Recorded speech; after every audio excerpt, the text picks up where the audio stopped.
April రానే లేదు. ఈ సిబిఎస్ఈ, ఐబీ ఇట్లాంటి స్కూల్స్ వాళ్ళు ఆల్రెడీ 25%, 30%, 40% ఫీజులు పెంచినటువంటి పరిస్థితి ఉన్నది. ఇప్పటికే అనేక జిల్లాలలో, హైదరాబాద్ మహానగరంలో మరీ ప్రత్యేకించి పేరెంట్స్ పోయి కంప్లీట్గా స్కూళ్ళ ముందు ధర్నాలు చేస్తున్నటువంటి పరిస్థితి ఉన్నది. ఫీజు కనబడడానికి ₹1,00,000 ఉంటుంది, కానీ ఇంకొక 30,000 అదనంగా, అది బస్సుకు అంటారు, స్కూల్కి అంటారు, బుక్స్కి అంటారు, రకరకాల పేర్లతో ఇంకొక 30,000 అదనంగా పేరెంట్స్ మీద బర్డెన్ ఉంటుంది. ఇంకొకటి ఏంటంటే, అన్ని ప్రభుత్వాల్లో ఒక రూల్ ఉంటుంది, 1,30,000 ఫీజు అంటే ఎవ్రీ మంత్ తీసుకోవాలి ఫీజు, ప్రతి నెల తీసుకోవాలి ఫీజు. కానీ ప్రైవేట్ పాఠశాలలు ఏం చేస్తాయి, ఫోర్స్ చేస్తాయి పేరెంట్స్ని, మీరు 60% అప్ఫ్రంట్ ఫస్ట్ కట్టేసేయండి.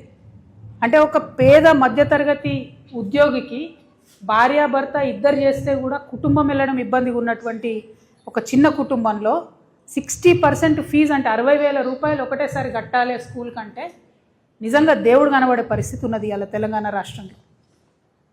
ఈ విషయాల మీదనే, ఈ అంశాల మీదనే రేవంత్ రెడ్డి గారు పదే పదే బీఆర్ఎస్ గవర్నమెంట్ అప్పుడు ఉన్నప్పుడు క్రిటిసైజ్ చేసి మీరు ఫీ నియంత్రణ చేయండి అని చెప్పిండ్రు.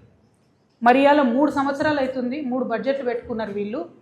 మొన్న బడ్జెట్ సమావేశంలో కూడా నువ్వింత తిన్నావు అని వాళ్ళని వాళ్ళు తిట్టుకోవడం తప్పితే కనీసం పేద మధ్యతరగతి పిల్లలు ఇబ్బంది పడుతూ ఉన్నారు. మరి ఫీజు నియంత్రణ కోసం ఒక చట్టం తేవాలి అని చెప్పి ఆలోచన ఈ ప్రభుత్వానికి లేకపోవడం అనేది సిగ్గుచేటు. నేను అర్జెంటుగా డిమాండ్ చేస్తూ ఉన్నా, గత 10-12 రోజులుగా ఈ రాష్ట్రంలో, ఈ హైదరాబాద్ మహానగరంలో స్కూళ్ళ ముందట పిల్లల యొక్క పేరెంట్స్ చేస్తున్న ధర్నాలు చూసన్నా మీ ప్రభుత్వం కళ్ళు తెరవాలి. అవసరమైతే స్పెషల్ అసెంబ్లీ సెషన్ పెట్టండి, అర్జెంటుగా చట్టం తీసుకురండి. ఆనాడు తిరుపతిరావు గారి కమిటీ ఏదైతే ఉండనో ఆ కమిటీ కూడా 8 to 10% ఫీజు పెంచుకోమని చెప్పింది ఎవ్రీ ఇయర్. ఇప్పుడు కొత్తగా మీరు చేసినటువంటి విద్యా కమిషన్ రిపోర్ట్లో ఆ రిపోర్ట్ అంతా దరిద్రంగా ఉంది, ఏం బాగాలేదు.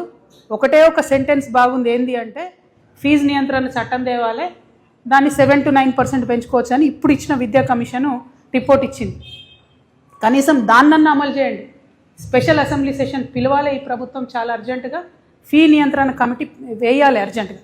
ఏ స్కూల్ అయినా సరే 8 to 10% కన్నా ఫీజు ప్రతి సంవత్సరం పెంచుకోవడానికి వీల్లేదు. దాని మీద ఈ ప్రభుత్వం కఠినంగా వ్యవహరించాలని చెప్పి నేను డిమాండ్ చేస్తూ ఉన్నాను.